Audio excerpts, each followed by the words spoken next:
Bueno, buenas noches. Para mí es un privilegio el poder estar acá con ustedes, pudiendo compartir esta materia, ¿sí? Realmente no sé si han podido leer el capítulo 3, pero bueno, sé que el Señor nos manda. Y si están acá es porque también en su corazón se moviliza, ¿sí?, por las misiones. Entender un poco cuál es el propósito de Dios a través de lo que quiere la misión cristiana contemporánea, es un poco lo que vamos a estudiar hoy, es un poco cuál es la introducción a todo lo que es la teología de la misión. El cambio del progreso de la teología de la misión. ¿Me pasas a la siguiente? Bien. Teología. ¿Saben lo que es la palabra teología? El estudio de la palabra de Dios. Estudio de la palabra de Dios. ¿Qué más? Acá yo me voy a ver si quieren, lo ven bien, ahí no que me quiero salir un... Conocimiento acerca de Dios o... Bien. Formada de las voces griegas, teos, que Dios, ¿sí?, expresión racional, y que literalmente significa razonamiento, que trata de Dios. Puede definirse como el estudio que trata directamente de Dios y de su relación con el mundo y el hombre. ¿Sí? Pásame la siguiente, esto es nada más a modo de... ¿Qué incluye la teología? La explicación de la realidad, la sistematización de la doctrina cristiana, la defensa de la fe y puente a los no creyentes. ¿Sí? Seguí, la próxima.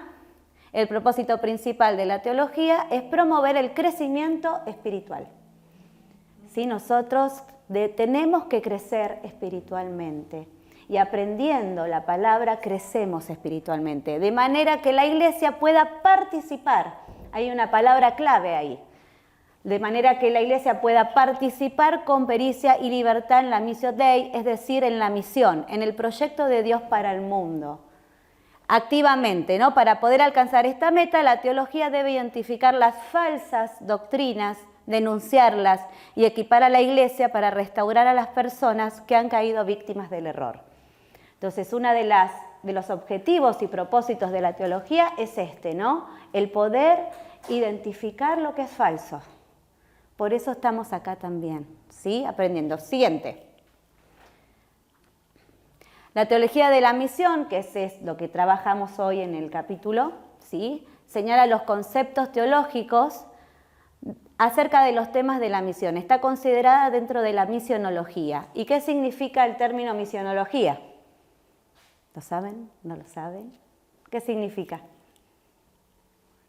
¿Qué les suena el término? Lo mismo que lo que vimos antes, ¿no es cierto? Un logo es toda una palabra relacionada, un conocimiento, un razonamiento. Siempre que vemos logo es eso, hacia, en este caso, la misión. La misión, perfecto. ¿Sí? Es una investigación académica acerca de la misión en general, incluyendo la teología de la misión, que abarca la historia de la misión, la cultura de la misión, la antropología, la estrategia de la misión y a otras religiones. ¿Sí? Dentro de todo lo que influye en lo que es la teología de la misión, estamos estudiando al hombre, estamos estudiando la palabra, la historia, cómo fue avanzando la misión a través de los años y a lo que llegamos hoy.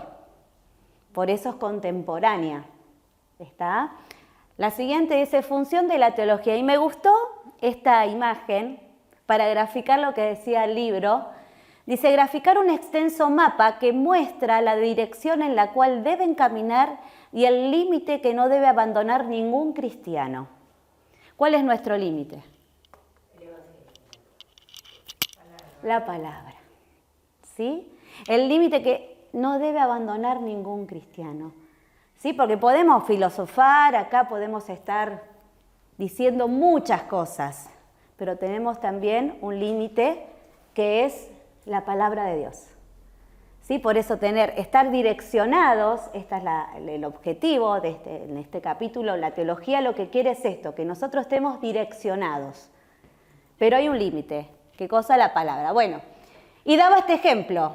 ¿Lo pudieron leer? Dice, si no poseemos un correcto y claro concepto teológico, seremos tan peligrosos como un toro enfermo en medio de la llanura de África.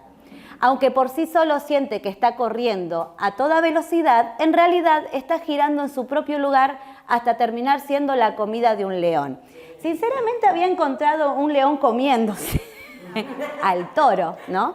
Pero dije, no, va a ser muy fuerte como para empezar la primera clase, no me daba para traer sangre, chorrear sangre de la pantalla. Entonces, dice, en la misión es necesario tener criterio para evaluar y señalar. No correr en el campo misionero para uno mismo. La teología cumple esa función, ¿sí? Criterio para evaluar y señalar y saber dónde estamos parados. Eso es lo que tenemos que tener en cuenta. Siguiente. ¡Ay, esto me encantó! ¿Qué ven acá? Una soga. Una soga. ¿Cuánto tiempo llevaría desenmarañar este nudo, no? Un buen rato. Un buen rato. Bueno, no sé, quizás cuando leyeron el capítulo sintieron que estaban en una soga muy parecida y dijeron, vamos a tener que desatar todo esto, ¿sí? Así que vamos juntos a tratar de hacerlo, a tratar de desatar este nudo, que es pasar el siguiente, era de modo de chiste, nomás era esto. ¿Cuál es la definición clásica de la misión? Aparece aquí el Consejo Misionero Internacional, y a la opinión de Fuller-Glaser, algo así, sostiene que es el punto de partida de la teología de la misión. El criterio universal para definir la misión era el evangelismo. O sea, la misión se basaba, la definición clásica de misión era el evangelismo. Estaba la responsabilidad social, transmitir el evangelio a través de acciones, servir como maestro en la escuela misionera, dirigir un orfanato, dar asistencia médica, como que lo social estaba relacionado al evangelismo y se consideraba solo como parte de la misión transmitir oralmente el evangelio, por ejemplo, ante un paciente luego de un tratamiento. Era el 1 a 1, no era que se abiertamente se predicaba a todo el mundo, sino que era poder insertarse en la sociedad a través de acciones sociales. Ese era el principio de la definición clásica de misión. Siguiente. Dice que se miraba con ojos necios y como pérdida de tiempo todo esfuerzo por transformar la sociedad. Este tipo de definición fue defendida por líderes espirituales del siglo XIX. Se debía invertir el esfuerzo en salvar un alma más. Por eso uno se insertaba en la sociedad a maneras de acciones sociales. El evangelio se predicaba porque si no, no hubiese llegado hasta hoy, hasta nosotros. Pero el objetivo de estos líderes, y podemos decir está mal, era la manera de mirar, ¿sí?, el evangelio. Sí. Que venía de un tema de un avivamiento a fines del siglo XVIII, que la idea fue esa. De hecho, la función de los metodistas arrancan de esa manera. Entonces, si no predicaban a alguien, además de haber leído su capítulo o sus capítulos diarios de la Biblia y no haber tenido su momento de oración, es como que no completaban el día y se sentían en falta. Entonces, si vos partís de una iglesia que es así y que eso hizo que creciera, era lógico que esa fuera la mentalidad. Entonces yo iba a esforzarme en convertir a uno. Por eso, por ejemplo, en 1700 y pico, William Carey se sentía totalmente frustrado en la India. Porque después de 6 años no se había convertido en ningún... Nadie. Entonces, claro, uno era el objetivo, por lo menos si un alma se convertía, había como una recompensa en eso, ¿no? Y esto de mirar con ojos necios, de transformar era como un objetivo demasiado amplio, de decir que se va a transformar toda la sociedad de uno, que en algunos lugares ha pasado, ¿no? Porque el Señor ha transformado, ¿sí?, sociedades enteras, pero era como un objetivo demasiado ambicioso, podríamos decir, ¿sí? Seguimos. Bueno, el movimiento ecuménico. La definición dice que la armonía y el acuerdo del hombre y del mundo que conviven juntos. Esa es la definición de ecuménico, ¿sí? Este movimiento de conciliación de la Iglesia pretende que todas las iglesias del mundo entero entremos en unidad. Y pregunto, ¿qué opinan? ¿Está bien o está mal? Eso es lo que habla Apocalipsis, ¿no? No, para que todos crean, ¿no? Estar unidos para que todos crean es digamos, el ideal, lo perfecto que quizás Jesús apuntó, ¿no? Que sean uno para que el mundo crea, pero no es tan sencillo. No. Porque hay distintos... Yo había dicho un ejemplo, creo que al final de la primera materia, que creo en cierto ecumenismo, por decir, o sea, y siempre entrecomillado, Exacto, a eso me refería. que es el del imán y no el de la escoba. Que había dado el ejemplo de las limaduras de hierro. Estén mezcladas con las limaduras de metal que quieran, cuando pase el imán, que es de el mismo material que el hierro, se van a adherir al imán. Estén en el medio y se van a limpiar de donde estén. Claro. Ahora, no es el ecumenismo donde meto todo en una bolsa y todo va a parar al mismo lugar. La gran diferencia. Esa es la diferencia. Entonces, Claro. unidad en la diversidad. Y ojo, no todo, como también dice, no todo lo que me dice el Señor, Señor. Entonces, Exacto. no es que por ser evangélico te compraste el carnet de salvo, no es que por ser católico te fuiste al infierno de movida. No. No. Pero no empecemos, por eso no nos habilita que, bueno, mañana hacemos un culto de acción de gracias con los musulmanes de la vuelta. Y no mezclen. Exacto. Bueno, y ahora sí, ahí entramos en lo que fueron las conferencias, ¿sí? Las conferencias que empezaron a dar sus puntos de vista y a traer este progreso en la teología, ¿sí? Posturas. Hubo posturas que fueron avanzando y otras que han quedado en el camino con el tiempo, ¿sí? Seguimos. Un poco de historia. En el siglo XX hubo 2 ciclos de actividad misionera. Uno tiene raíces en el siglo XIX y se mantuvo vigente con fuerza hasta la Segunda Guerra Mundial, que terminó en 1945, y representaba la obra misionera oficial de las grandes denominaciones, tanto en la práctica como en la reflexión teológica al respecto. Siguiente. Ese periodo estuvo marcado por una actividad significativa de juntas misioneras de las iglesias europeas y norteamericanas y por los debates teológicos acerca de la naturaleza de la misión cristiana y la identidad de las nuevas iglesias que iban surgiendo en Asia, África y América Latina. Durante ese periodo, el pensamiento misionológico se desarrolló dentro del contexto de organizaciones protestantes, especialmente el Consejo Misionero Internacional. ¿Sí? Empezaron las grandes conferencias. Y la primera que vamos a ver es la conferencia de Edimburgo. Perdón, estas son fotos, porque a mí me gusta ver a la gente que me está hablando en el libro. Entonces dije, ¿quiénes son? A ver, vamos a buscar fotos. Tenemos Robert Speer, John Mott y John Stott, unos de los, personas de la actividad y reflexión misionera. Algunos, hay muchos más, pero bueno. Y dice que la conferencia de Edimburgo en 1910, el propósito, ¿ves? Ahí estoy tapando a Fran, era ofrecer una nueva dirección en la teología de la misión. Y me gustó esta imagen porque, empezaban a tratar de hacer un nuevo camino, ¿sí? Te venían, como habíamos dicho antes, del siglo XIX, los líderes espirituales, cuál era su postura, esto como habíamos dicho, de la definición clásica de misión, cuál era la postura de ellos, pero bueno, acá empezaba a abrirse un poco ese camino al progreso de la teología. Siguiente.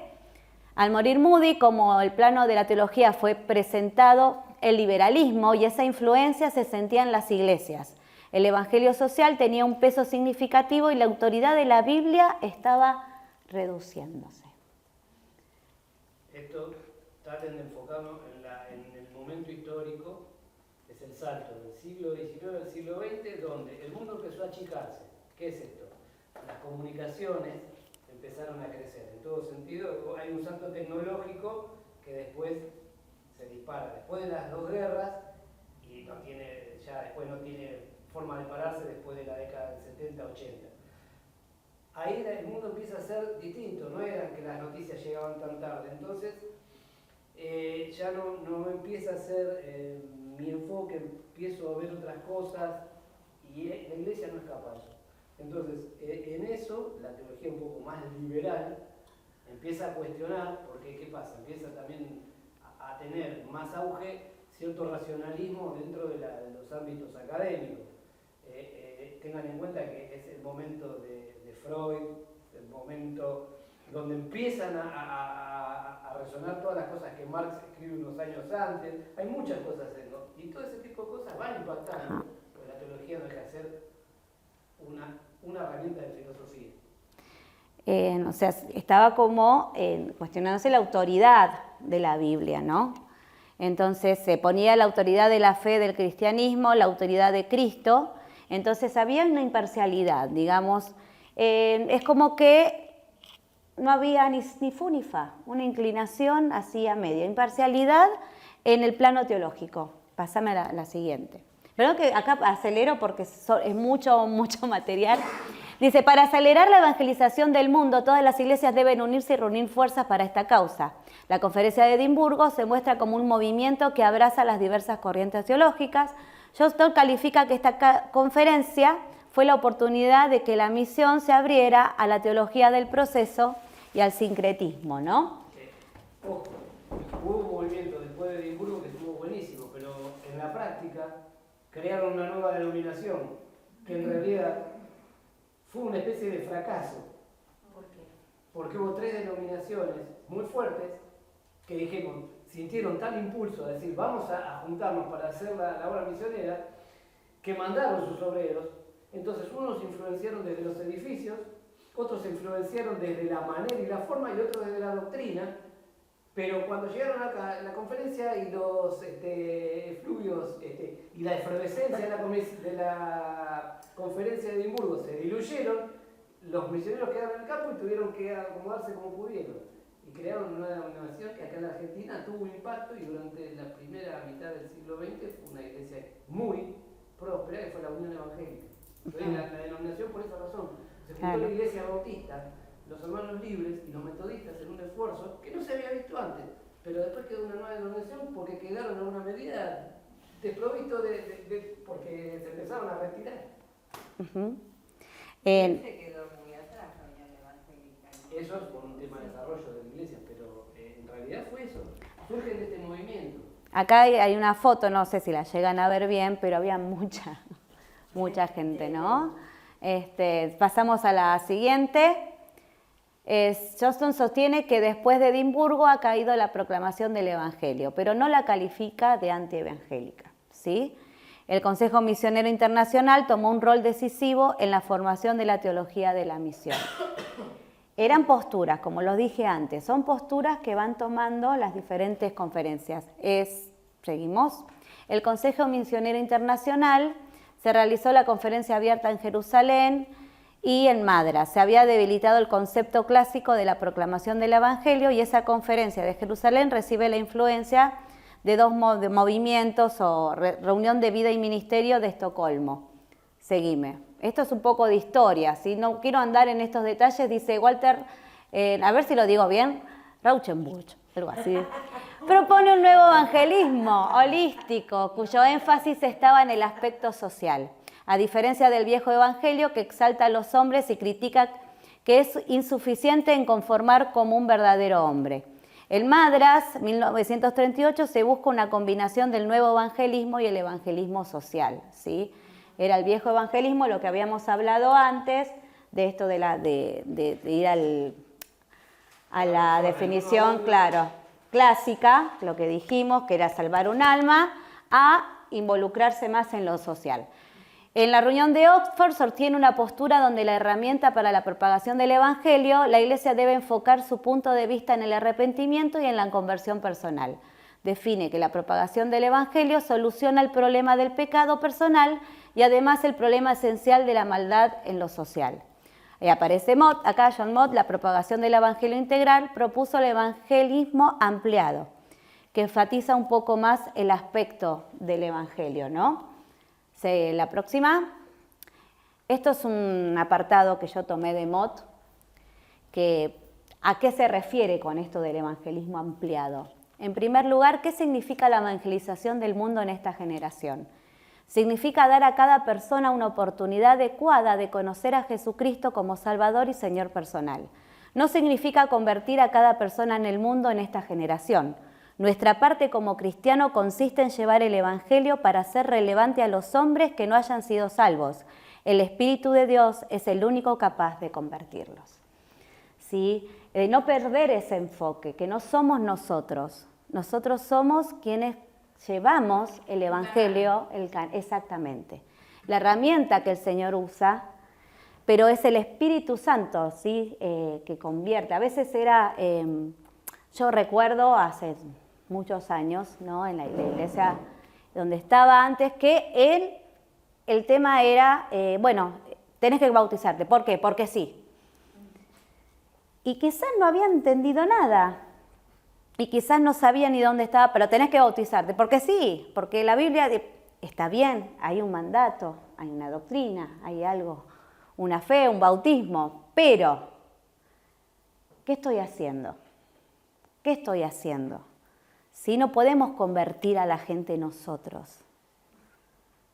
No podemos convertirlos nosotros. Es el Señor el que hace la obra, el Espíritu, exactamente.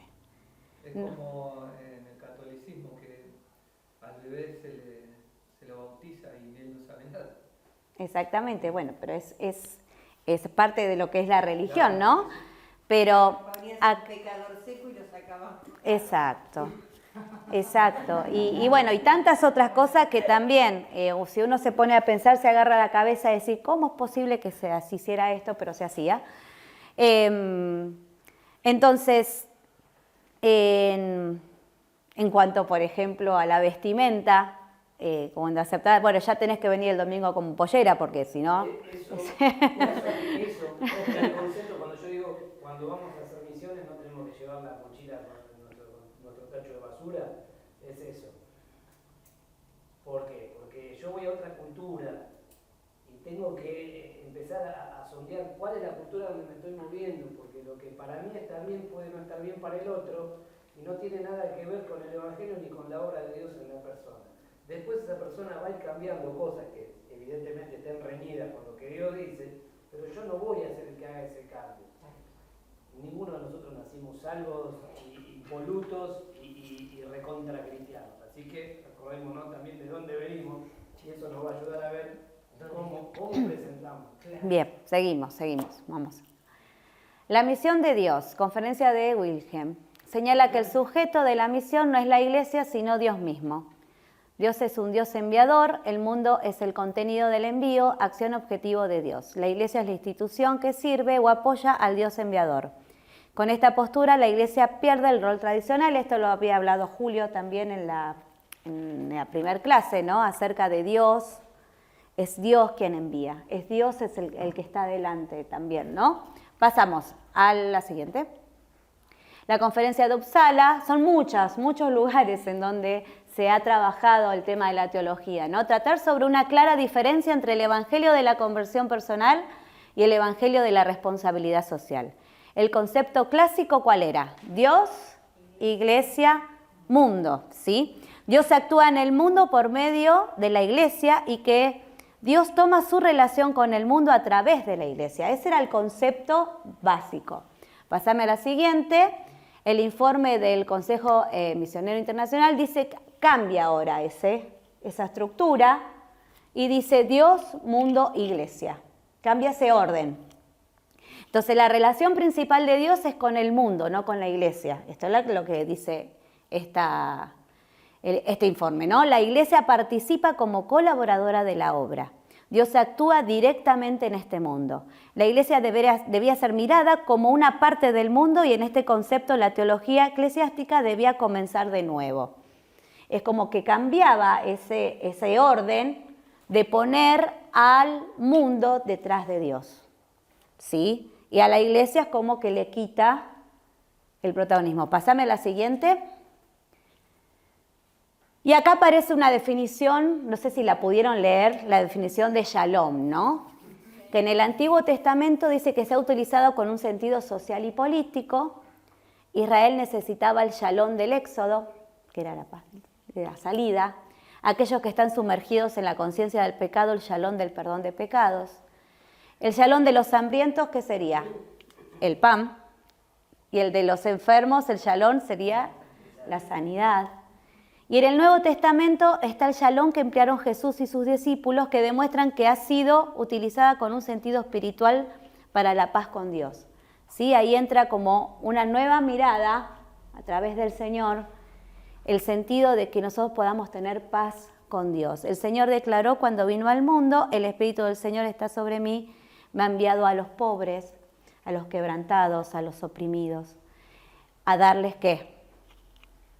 Proclamar libertad a los cautivos. Amén.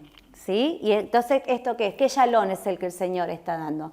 De que el mundo pudiera tener, que el que se acerca a Dios pueda tener paz con Dios. Ese es el shalom que nosotros hoy también predicamos. ¿Sí? Entonces, el Señor nos muestra a través de su palabra que en un sentido esto lo estamos llevando a cabo, que esto aún sigue siendo así, de que nosotros tenemos el shalom de la paz de llevar al hombre, no nosotros, sino que, como dijimos antes, ¿quién es el que convence? El Señor, el Espíritu Santo. ¿Sí? Pásame a la siguiente. Si queremos encontrar el shalom, el cual Dios quiere entregar, debemos encontrar qué es lo que necesita este mundo hoy en día. ¿Qué necesita este mundo? Amor. ¿Qué necesita este mundo hoy en día? De buscar esa necesidad de decir, de ponernos en el contexto en que hoy estamos viviendo. La misión de Dios de hoy es el shalom hacia esta clase de necesidades del mundo, trabaja para lograr la obra de armonía social. La misión de la Iglesia es colaborar donde se necesite. ¿Sí? Entonces, creo que en esto aún nosotros hoy tenemos este shalom de poder hacer de la paz de Dios, que el hombre se pueda acercar a Dios y tener paz con Dios a través de Jesucristo. Pásame el siguiente. La conferencia de Lausana, esta fue una de las conferencias más importantes. John Stott critica la teología de la misión del ecumenismo y propuso, ¿qué critica? Y propuso la definición de los términos misión y evangelismo, diálogo, salvación y conversión, que son parte de nuestra doctrina. ¿Sí? Aparecen nuevos modelos de obediencia misionera, la postura de Stott, misión más propagación del evangelio más responsabilidad social. Más, todo junto. ¿Está? La misión es la palabra que expresa todo lo que debe hacer la Iglesia al ser enviada dentro del mundo. La siguiente. Explica que ha cambiado por la nueva interpretación de la Gran Comisión sobre la tierra. Hay un orden de comisión que ha sido entregado a la Iglesia. Y ahí aparece Juan 20:21, que dice: la paz sea con ustedes, como mi Padre me envió, así yo los envío a ustedes. Esto afirma que para entender cuál es la misión de la Iglesia debemos comprender cuál es el contenido de ese ministerio que el Hijo llevó a cabo. Y a mí me gustaría que vayamos al libro, que ya que lo tenemos lo vamos a leer. ¿Sí? En la página 75, muy bien, Nora está ahí atenta. En la página 75, exactamente,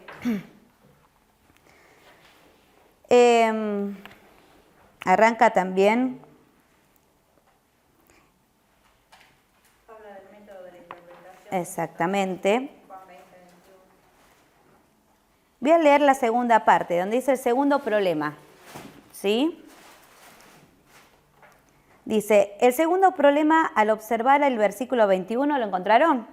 Cuando dice, como el Padre me ha enviado, así yo os envío, si lo miramos con la interpretación de Stott, la preposición debería tener un sentido objetivo, pero la preposición os, que se utilizó aquí para ser utilizado como un sentido objetivo, es una palabra demasiado débil. Al contrario, si leemos este versículo, en griego la palabra que se enfatiza utilizada en tiempo perfecto con el sentido del envío es el sent y send, apostelio, apostalken. Si lo leemos con el énfasis correcto, deberíamos mirarlo así: como el Padre me ha enviado, yo también os envío. Y es correcto considerarlo enfatizando el sentido del envío, es decir, vemos que se ha enfatizado la continuación del envío porque se observa cómo el Padre me ha enviado al mundo, yo también ahora los estoy enviando a ustedes al mundo. Desde este plano también vemos que la interpretación de Stott es un poco irracional, ¿sí?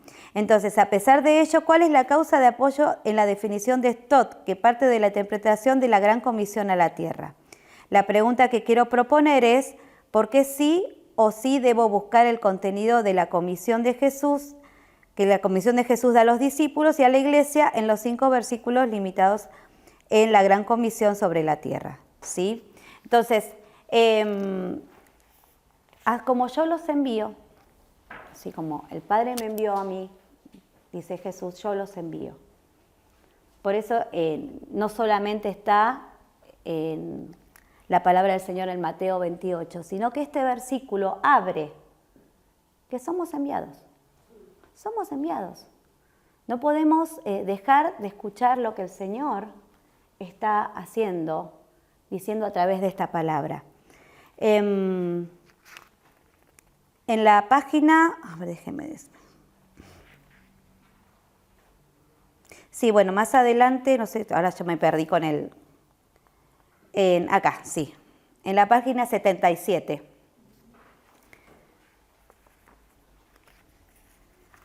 Me gustó esto que comparte este autor, ¿no?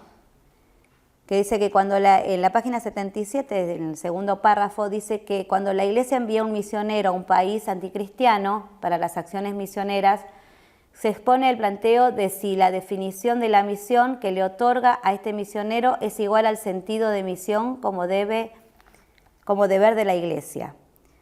Dice que la Iglesia es la reunión general de los miembros que han sido salvados y el misionero forma parte de la Iglesia, por lo cual no puede ser igualado con la Iglesia. Es decir, debemos mirarlo como un cargo especial al que la Iglesia fue comisionada. Aunque el término misionero no es un término que aparece en la Biblia, la función más cercana al misionero es el apóstol. El sentido del misionero es una persona que fue enviada con una meta específica y por ende muestra un concepto casi parecido a la función de apóstol. Por eso después cuando Pablo dice que a algunos les dio apóstol, otros profetas, a otros evangelistas, a otros pastores, el maestro no ejerce toda la función de la Iglesia, sino que se hace cargo tomando el rol de enseñar. El pastor toma el rol de apacentar. Desde este concepto es el deber de la comisión de apóstol misionero levantar la Iglesia predicando el Evangelio en los lugares donde no fue predicado. ¿Sí? El deber que fue entregado al misionero siendo apartado en la Iglesia más que hacerse cargo de todo el deber de la Iglesia. Deberíamos definirlo como el hecho de levantar una iglesia en los lugares donde no existe.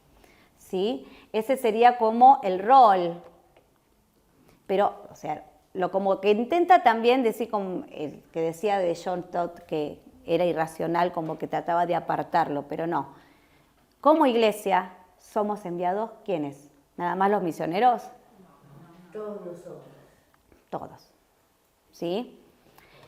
En Juan 20:21 no solo tenemos un mandato para la misión, sino también un modelo de estilo misionero en obediencia al designio de amor del Padre, moldeado por el amor de Jesucristo, impulsado por el poder del Espíritu Santo. Esto también lo que había hablado Stott antes. Vamos, seguimos.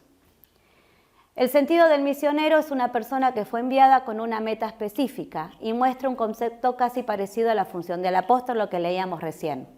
Los misioneros pueden utilizar la responsabilidad social como medio para la propagación del Evangelio, que era lo que pasaba, eran acciones sociales antes y a través de esa acción se trataba de llegar a un alma. Ahora es como más abierto, por eso es la propagación de lo que es la teología y la misión, ¿no? La teología, en este sentido. O sea, ellos tenían interés en trabajar en lo social, pero nunca apuntando a una transformación de esa sociedad, de esa cultura, sino con el solo propósito de decir que se salven las almas, ¿no? Y acá se está girando históricamente a un cambio de paradigma, un cambio de pensamiento que ahora lo vamos a terminar de ver, ¿no? Pero eso es lo interesante, cómo se va ampliando a esta idea, ¿no? De que también la misión es no solamente propagar el Evangelio, sino que hay una responsabilidad de la Iglesia en lo social. Entonces van viendo ahí, ¿no? Cómo nos vamos proyectando un cambio de paradigma. Exactamente. seguimos, a ver. Bueno, la teología contextual aparece este término de indigenización versus contextualización. La primera incorpora comúnmente al destinatario, su interés está en la expresión exterior y se reconoce como una labor que se involucra por los que están fuera de la cultura, los misioneros, ¿sí? La contextualización se entiende como un concepto dinámico que transforma todo el tiempo la cultura. Es una labor que también se necesita continuamente dentro del cristianismo existente. ¿Sí? La indigenización es como que está en la mirada puesta en el misionero, en la labor que hacen. En cambio, la contextualización está más lo que es adentro de mirar todo, no solamente al misionero. A ver, pásame a la siguiente. La contextualización teológica es un continuo intento que trata de expresar el concepto y el sentido del Evangelio, la expresión del Evangelio dentro de la cultura y la sociedad y la forma de cómo, dónde y cuándo llevarlo a cabo, ¿sí? Yo me había anotado algunas cositas acá en el libro. Si quieren seguirme ustedes con el libro, pueden también. En la página 80, 81, por ahí estamos, ¿no?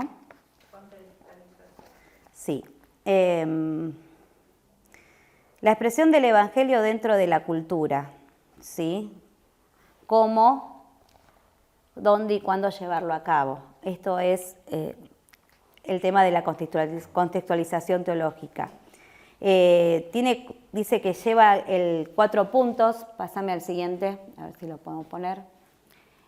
Esta definición hay 4 puntos importantes. Toma el destinatario, es el concepto y el sentido del Evangelio. El contexto, en sí, la sociedad que me rodea. En la cultura fui educado en otro contexto, lo que hablaba antes Martín, ¿no? Yo no estoy llevando mi cultura cuando estoy siendo enviado, no puedo impartir mi cultura, yo tengo que adaptarme a la cultura de donde estoy predicando. Y es un intento continuo, la teología puede cambiarse y a su vez necesita ser cambiada todo el tiempo, ¿sí? Es dinámico esto es dinámico, por eso aparece la responsabilidad social, como decía Nora antes, se va ampliando esto.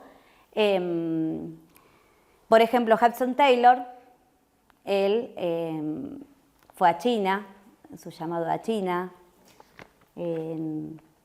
y justamente él dice que iba en contra por ahí de los otros misioneros cuando lo vieron raparse, dejarse la trencita, vestirse como ellos, involucrarse. Y yo la veo, por ejemplo, en nuestras obreros también en Sara, que ella también se viste igual y se involucra en la cultura, no llevó su cultura, si bien va a mantener dentro de su casa su cultura, pero en compartir, en llegar al otro, en llegar a esas culturas que en el contexto en que está, de llegar de otra manera, de decir puedo influenciar, pero también que me vean como un igual, que me vean como que puedo compartir con ellos ese lugar en donde están. Sí. El éxito, por decirlo de alguna manera, de Hudson Taylor, que si hoy hay iglesia en China, es una gran parte, es una deuda que se tiene con él, o con la visión que él tuvo para hacer la obra, es eso. Porque no todas las cosas funcionan del mismo lugar en todas partes, entonces yo no puedo trasplantar el contexto en el que yo crecí, mi cultura o mi manera de entender el Evangelio en otro lugar. El Evangelio va a hacerse su propio camino en ese lugar. Entonces, fue resistido en Inglaterra al principio, hasta que empezaron a ver el fruto como diciendo, y los chinos medio como diciendo, otro inglés más que viene, pero cuando lo vieron en serio, que tomó sus actitudes y que fue al interior, por eso Ajá, la al interior de empezó a viajar al no interior, kilómetros y kilómetros. Entonces ya no lo vieron como un tipo imperialista, colonialista, viene a... No, empezó a vivir y a ver la problemática social, cultural, de donde él se movía. Y eso generó que entonces dijeran, el Dios de Hudson Taylor es otra cosa. Y eso fue, es eso el hecho de decir, ir cambiando, y él vio, esto es por acá, vamos a probar. Y evidentemente tenía razón. Bien, pásame a la siguiente. Bueno, acá pasó un poco con cuando vienen y la cruz y la espada, ¿no? Imponiendo, digamos, la religión sin una posibilidad de que el indígena, digamos, que estaba en la zona pudiera repensar eso que ellos traían de otra manera, diciendo esto o esto, sin tener este proceso de contextualización de la teología o del mensaje. Se impuso y eso no es evangelismo, ¿no? No se evangelizó, como muchas veces le dicen. Exacto. Se utilizó otro criterio totalmente diferente. Ujú.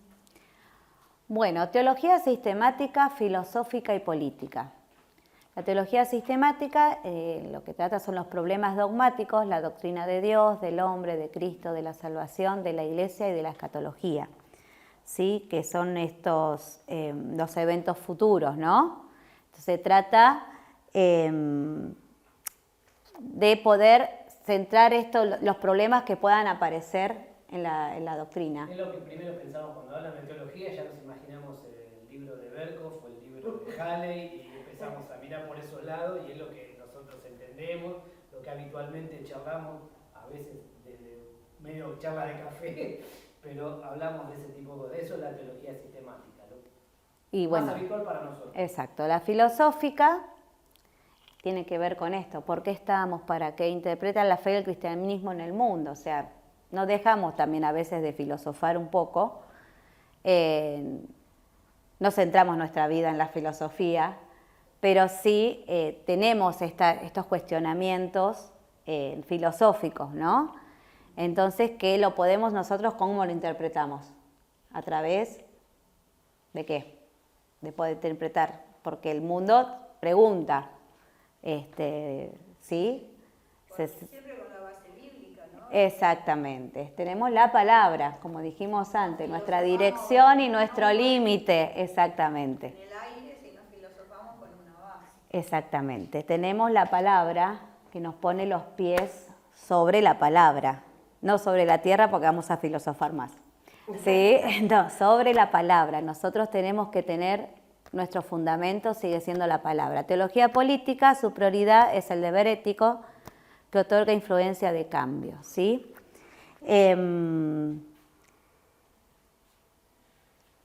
Pasamos a la siguiente. Criterios de evaluación de la teología de la contextualización. En la página 86,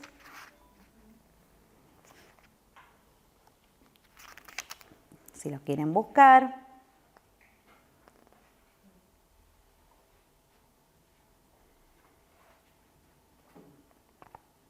acá habla acerca de si deberíamos mencionar el criterio que evalúa si esto es una contextualización adecuada. Aunque dependiendo de la tendencia de la teología, el criterio estaría cambiándose. Entonces pone en criterio para evaluar desde el punto de vista evangélico, traspasando la premisa de que tendría que ser una forma adecuada a la cultura correspondiente. Debería ser reflejado por lo menos en 4 tipos de criterios. Primero, si es bíblico. Segundo, es de los profetas, es comunicable, es una conclusión abierta, entre otros. Aunque la frase si es bíblico es una expresión que se utiliza más frecuentemente en el sector de los evangélicos, también es una frase que posee diversos detonadores como si fuera una mina explosiva. A pesar de que esta expresión se interpretará siguiendo cada uno su propia teología, desde el punto de vista evangélico debería preguntar si es un concepto bíblico que se basa en el método de interpretación, por lo menos en cuanto a la irrevocabilidad y a la inmutabilidad de la Biblia. Me hace mucha oscuridad acá, que no veo muy bien acá, de la Biblia, o lo literal, a lo contextual y a lo sintáctico. ¿Sí? Entonces, esto es en cuanto a tener criterios de evaluación en cuanto a lo que se nos está presentando. Fíjense todo lo que vimos, de todas las conferencias, de todas las propuestas, las posturas que fueron. Entonces, pero es bíblico lo que están diciendo. ¿Es bíblico? ¿Lo podemos evaluar como bíblico? La pregunta si es de los profetas implica que la contextualización no debe ser esclava de la cultura. Aunque la cultura misma no es maligna, pero tampoco es una virtud. Exageradamente la cultura no debe dominar el mensaje de la Biblia. Y hay que tener ojo ahí, ¿sí? Es una salvedad, ¿no? Porque cuando uno dice, nos adaptamos a la cultura del lugar, es el hecho de decir, yo tengo que ir con cierto cuidado porque lo que yo puedo decir acá, ustedes lo van a tomar bien y en otro lado lo van a tomar mal, nuestra forma de expresión. Entonces eso tenemos que sí ser cuidadosos. Ahora, por ejemplo, sabemos que hay culturas donde estar desnudo es normal. Yo tengo que alcanzar eso con el Evangelio, que voy a horrorizarme, no sé lo que me voy a enfrentar, pero yo tengo que ponerme, desnudarme, no, porque sé que no está bueno. ¿Es un pecado en sí mismo? No, pero no está bueno.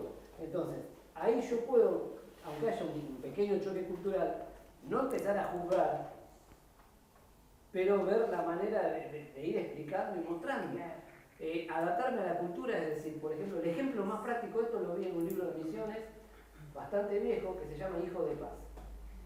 Y era un misionero que estaba frustrado realmente porque no sabía cómo decirles a una tribu en Guinea que jamás habían tenido contacto con el mundo exterior ni sabían cómo era un planiferio, explicarle la obra que había hecho, la encarnación de Dios, que se había encarnado el hijo de un carpintero judío de hacía 2000 años. ¿Cómo hago para explicarle eso? No van a entender nada. Y era algo frustrante. Ahora resulta que eran dos tribus que estaban en pugna y se querían. Cuestión, llegan a un acuerdo más o menos después de varias luchas y de tironeos donde él también se ve involucrado. La hija del cacique de una tribu con el hijo hacen un pacto, es como una unión matrimonial, tienen un hijo. Si ese hijo nacía bien, pasaban por un ritual donde se ponían como una especie de así de puente los guerreros de las dos tribus y pasaban de un lado al otro ese bebé. ¿Qué pasaba en el hijo de paz? Mientras ese hijo estuviera vivo y se comprometían a cuidarlo, ninguno iba a entrar en guerra. Cuando este misionero vio eso, dijo, tengo la manera del hijo de paz. Se adaptó a la cultura. Tremendo. Y llevó la palabra, ¿no?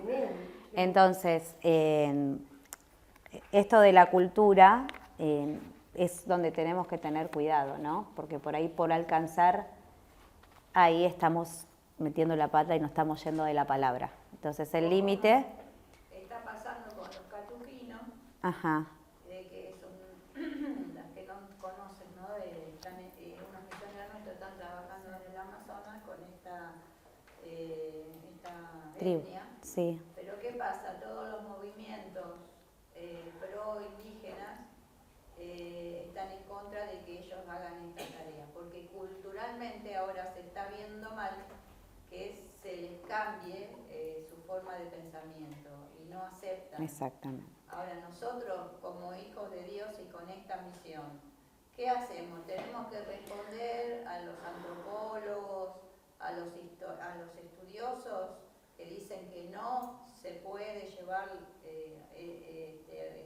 este tipo de información porque hay que dejarlos que ellos continúen, o vamos a seguir insistiendo en que ellos también necesitan escuchar la palabra de Dios en su idioma, ¿no? Estos son todos cuestionamientos de lo que es la contextualización, porque se ve comprometida la misión muchas veces con esta forma de pensamiento. Es mucho para trabajarlo, pensarlo y... Bueno, el Día de la Diversidad Cultural, que se festejó el 12 de octubre, es esto.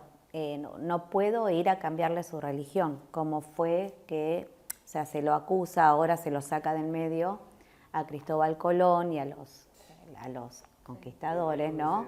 Porque vinieron a imponerles su religión. Entonces, eso es una lucha ahora, entonces en que cada vez se va cerrando, ¿no? El tema de decir, y uno le va a predicar, no es que es la salvación.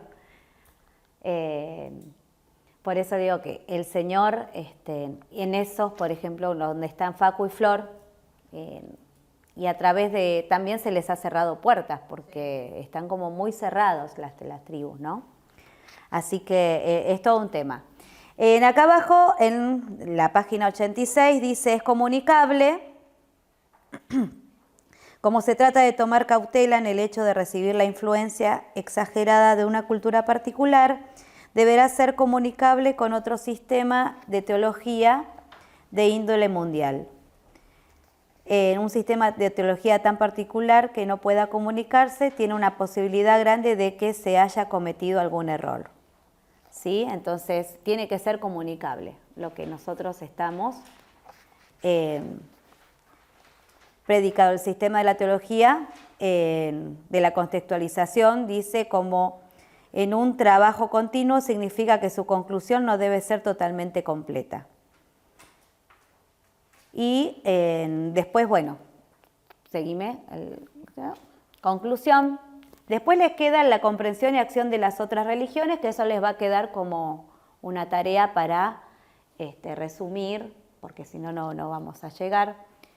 Dice, pronosticando sobre la dirección futura de la teología de la misión, vemos que ya no recibirá protagonismo el debate entre los sectores en cuanto a la definición de la misión. Será un interés primordial sobre la comprensión de la cultura, la iglesia del segundo, tercer mundo y el campo de la teología contextual con relación al progreso de la teología, ¿sí? Ya no recibirá protagonismo el debate entre los sectores en cuanto a la definición de la misión, digamos, eso ya está definido. Pero esto, como habíamos dicho antes, la teología está en cambios, en movimiento. Lo que no cambia, jamás va a cambiar, es la palabra. Lo que no cambia, va a haber muchos debates. Todavía hoy siguen los debates y siguen las posturas. Hay quienes se inclinan más a una postura, otros a otra. Pero lo que nosotros tenemos que tener en claro es que esto es parte de lo que es aprender acerca de lo que el Señor realmente quiere que nosotros sigamos. Fuimos enviados, somos enviados. Y creo que esa es lo que tenemos que cerrar hoy con esto, de que hubo muchas posturas históricamente, hubo mucha gente, muchos hermanos que también dieron su vida sirviendo al Señor y dejándonos un camino ya realizado con respecto a las misiones. Y han dejado testimonios, y han dejado vidas que hablaron mucho más que palabras, influenciaron en el lugar que estuvieron. Y creo que la palabra aún sigue siendo nuestra herramienta como iglesia, estar en el shalom, donde nos necesitan, de seguir trabajando en esto.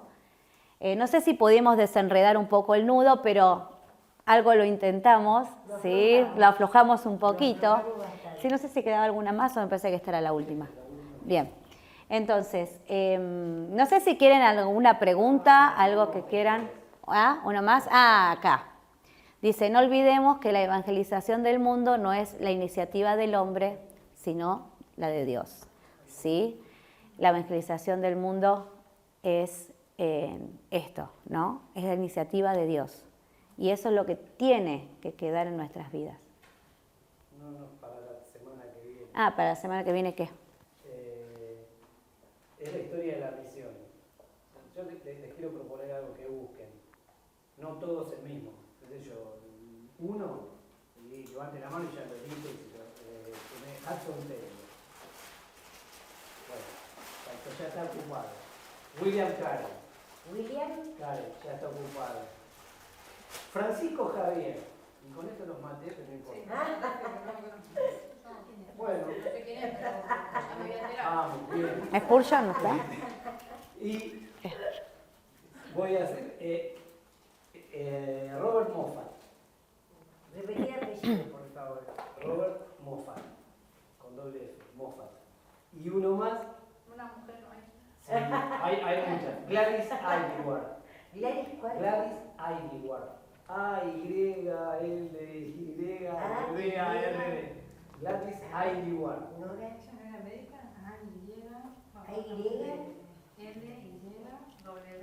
A-R-D. No puede ser más Lo leí, fácil. bueno, decile pocha. Y fue el nombre del misionero que a mí me gusta. ¿Spurgeon? No, No. Spurgeon no era misionero. Pero sí, estaba como parte de evangelismo. Este es del siglo XX y murió en China Eric Liddell. Busquen uno. Eric Liddell. O sea, y si tienen ganas de ver la película Carroza de Fuego, mírenla porque es un poquito la vida de él. La vida de él. Eric Liddell. Liddell. Así que búsquenlo. Biografías. Uno de esos. Si lo googlean, va a aparecer. Hay pequeñas biografías.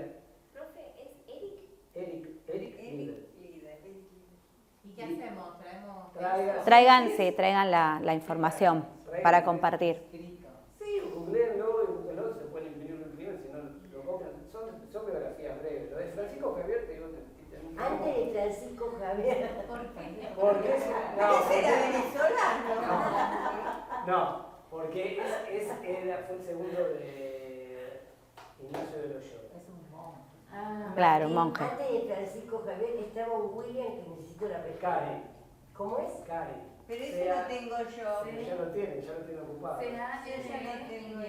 No, está bien, Betty. No lo vuelvo a hacer. Está diciendo Cantepri. Está diciendo Cantepri. Bueno, Son algunos, hay muchísimas, pero son cosas que quiero que vayan viendo y que al leerlo, Sí. en las pequeñas biografías que puedan encontrar, se van a dar cuenta un poquito de lo que hoy vieron. acerca de cómo fue el crecimiento. ¿Cómo fue el crecimiento de Francisco Javier? ¿Por qué? Porque en un momento la iglesia que salió a hacer evangelismo, la iglesia católica, y lo vamos a ver como historia también de las misiones, entonces hay que ver también el contexto y el por qué. Porque más allá de lo que uno pueda opinar, había, digamos, Una situación. un deseo y un sentir en este sentido. Entonces, está bueno que lo veamos y veamos ese contexto y se van a asombrar bastante. Entonces, y van a poder atar cabos con lo que vieron hoy de Totana, así, porque son de diferentes momentos. Claro. Van Así que bueno. desde el 1500 hasta 1945 que muere Eric Liddell. Entonces, en ese abanico tienen, entonces ahí con eso se van a dar cuenta un poquito de por qué. Y van a ver quién lo envió, entonces a ver en qué contexto fueron enviados o qué había. La peli Carrozas de Fuego y otra más que quieras sugerir. El Hijo de Paz está en esta película. Esa Sí, es la la película. película que Pero no sé dónde la podrán, en qué plataformas estará. Sí, está. ¿Está? Sí. Bien. Eso les va a ampliar un poquito. Y por ejemplo, ver exactamente a Francisco Javier no, pero sí el sentido de lo que él hacía. La película La Misión Vos no sabías que la con Robert De Niro y Jeremy Irons, que fue filmada acá. La misión. La Misión es muy buena. Sí. Y bueno, ahí está un poquito el contexto Europe la estuvo dando de... hace un mes, Sí, constantemente una semana. la ahí, misión. ahí está el contexto de los jesuitas, digamos, porque eso fue, digamos, la avanzada misionera del catolicismo en esa época. Bueno, ¿alguna pregunta que les quedó? ¿Algo? Fue un pantallazo histórico, más que nada, No, de lo que fue. Apunta, hablando de la misión cristiana contemporánea, a lo que apunta, ¿no? Esta conclusión que vos diste, que se está cumpliendo, porque ustedes recuerden que este libro tiene ya un tiempo, y el autor opina que en cuanto a la investigación de la misión bíblica, se pronostica que más adelante el interés sobre la misionología global será un campo que recibirá atención. Y estamos viendo cómo ha crecido todo lo que es la investigación de la misión en todo el mundo. En todo el con mundo. los gráficos que nos traía Julio, con todo lo que sabemos de las lenguas que todavía faltan traducir, y toda esta investigación a nivel mundial que nos abre la realidad ya a apuntar hacia dónde vamos en la misión. Y en cuanto también algo que se fue, digamos, cumpliendo en la visión que tenía este autor, es en la comprensión de una cultura, ¿no? Lo que hablábamos, Ajá. de lo importante que no es caer como paracaidista en un lugar, sino ya ir con una perspectiva, Una de comprender preparación. la cultura, y esa es la tarea que se está llevando adelante ahora en la misión, ejercicio, no solo investigar la cultura, de no contagiarnos, digamos, o tomar todo lo de esa cultura, porque también en una cultura están las partes que son fuera de los valores cristianos, tal cual. Esa sabiduría de parte de Dios, de llegar a interpretar, ¿no es cierto?, esa espiritualidad que ellos tienen, e ir guiándolas hacia Cristo, con estos modelos como que el Espíritu Santo siempre abre, ¿no? ¿Cómo llego? ¿Cómo les explico? Y el Espíritu Santo siempre de alguna manera Te da la estrategia. da la estrategia. Bueno, muchas gracias. Bueno, ahí está, no sé si oramos. Oramos. Bueno, el Señor les bendiga y bueno, damos gracias, sí, papá, te damos gracias porque estás con nosotros. Gracias, Señor, porque nos permitís el poder profundizar, Señor, no solamente en tu palabra, sino también en estos conceptos, Señor, que nos traen, Señor, al progreso, Señor, de lo que ha sido la teología a través del tiempo. Pero queremos, Señor, nosotros poner nuestra mirada en este Dios enviador, en este Dios que nos trajo, Señor, con un propósito. Y sé, Señor, que vos tenés un propósito con cada una de nuestras vidas. Por eso, Señor, te ponemos en tus manos, Señor, cada una de estas clases, Señor, que quedan, Señor, de esta materia. Y queremos, Señor, ahora que nos acompañes a casa, que nos guardes. Y gracias porque podemos estar tomados de tu mano y saber de que, Señor, ante cualquier cosa estás al control de todo, Señor. Así que confiamos en tu providencia, Señor, y te honramos en esta noche. Gracias, papá, por tu amor. En el nombre de Jesús. Amén. Amén. Bueno, que el Señor les bendiga. Gracias.